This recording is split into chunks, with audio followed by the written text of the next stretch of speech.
You know, the electric car is kind of an interesting case study. I mean, it was such an abysmal failure that I think there were a lot of people involved in the initial decision-making and trying to pointing fingers at whose responsibility it is.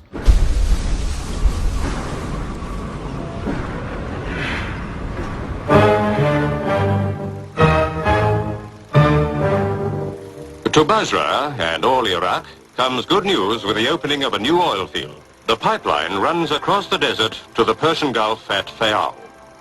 There, tankers load up with the precious fuel the world needs so badly. Yes, it's a big day for Iraq, and there's a feast to celebrate. Sheep stuffed with rice and a host of other good things. But that's only the first of the good things that will come to Iraq, thanks to oil. Oil companies have rarely shied away from global issues, but why did they lobby so hard to build public opposition to the electric car in California? I find it difficult to rationalize why the oil industry got so intimately involved in this, other than maybe they saw it as a threat to what I would call the monopoly they had on providing the transportation fuel. There's no question that people who control the marketplace today, the oil companies, have a strong incentive to discourage alternatives, except the alternatives that they themselves control. And, you know, just as General Motors 40, 50 years ago bought up the trolley systems and shut them down, the oil companies have opposed the creation of an electric infrastructure. I differ strongly with that. We did not kill the electric car. The petroleum industry did not kill the electric car. What killed the electric car was antiquated technology.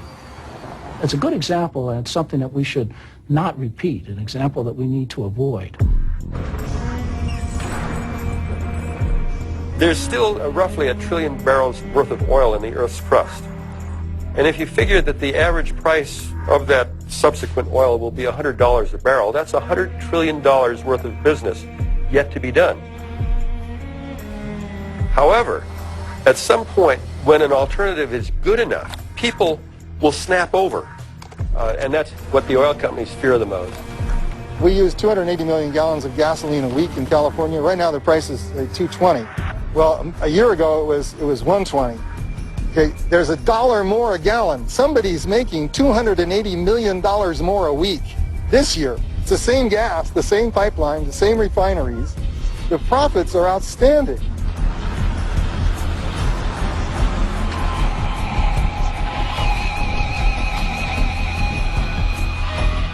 What the oil companies feared is that electric vehicles would become successful 6 years from now. What the automobile companies feared was that they'd be losing money on electric vehicles in the next 6 months.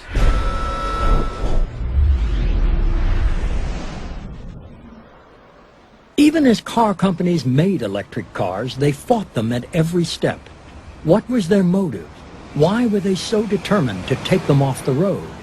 I mean, I think in the beginning, General Motors didn't believe the car was going to catch on. I don't think they thought they'd ever have to worry about something like a conspiracy to keep it from happening.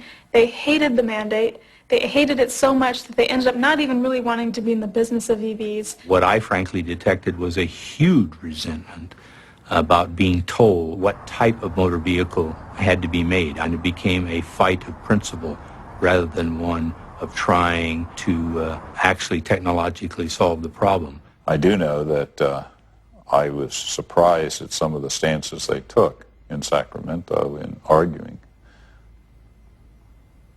End of comment.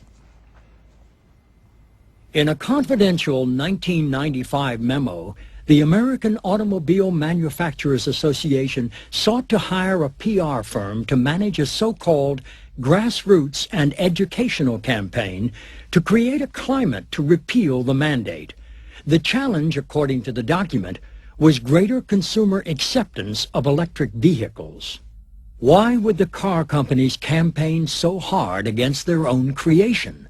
I made the case at the General Motors board that the reason for the EV1 was to give General Motors a very big head start in how you transform electricity into the drive power for the car.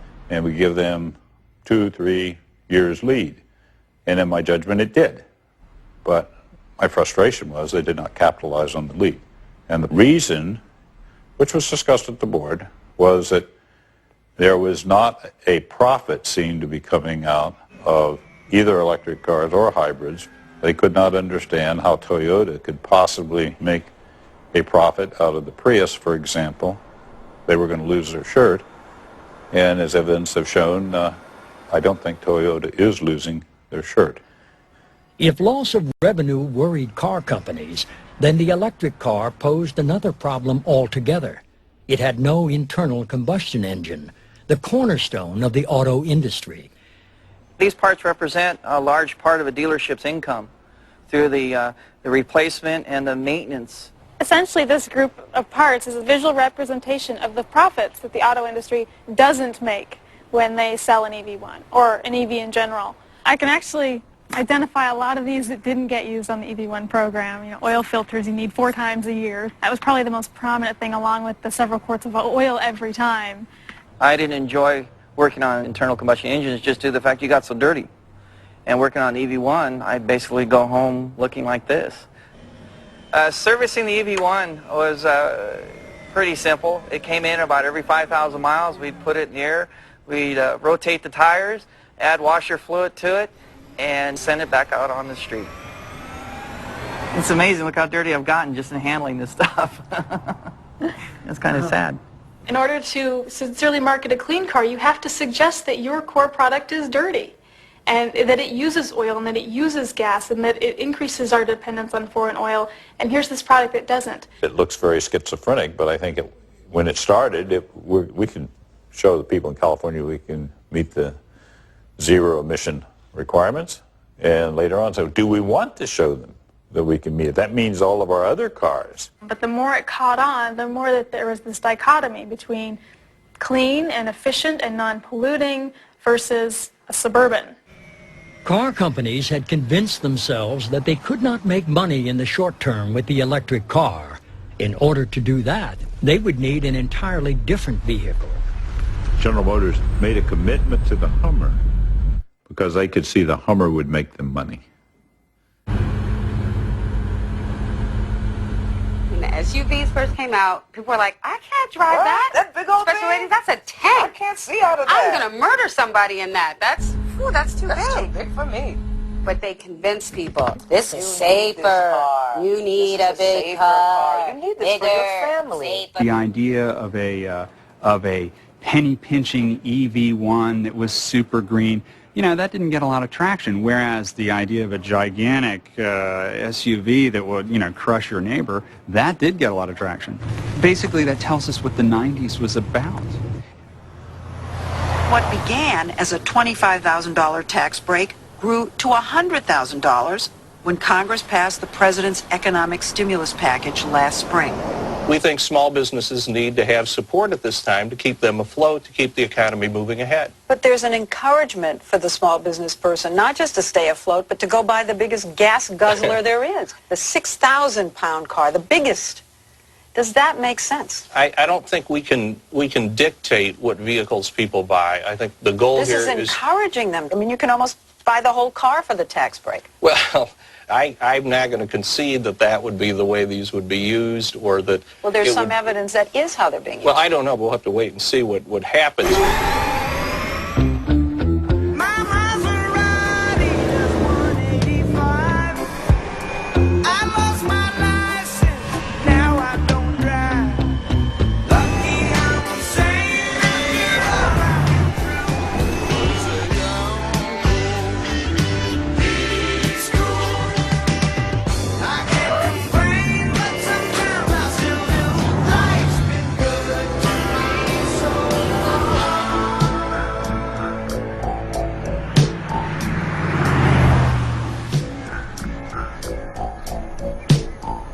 I don't want to see Hummers driven off the market by the government.